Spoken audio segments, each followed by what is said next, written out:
O céu e o inferno na crença dos índios botocudos. Os botocudos viviam em São Domingos do Prata, no século XIX, e habitavam toda a mata. Noutra vida, acreditavam em penas e recompensa, e Tupã, aos bons guerreiros, dava terras, era a crença.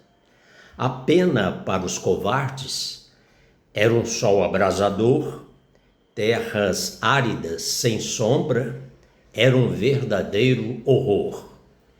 Com essa crença, o curandeiro toda a tribo dominava, pelo medo do inferno que essa gente acreditava.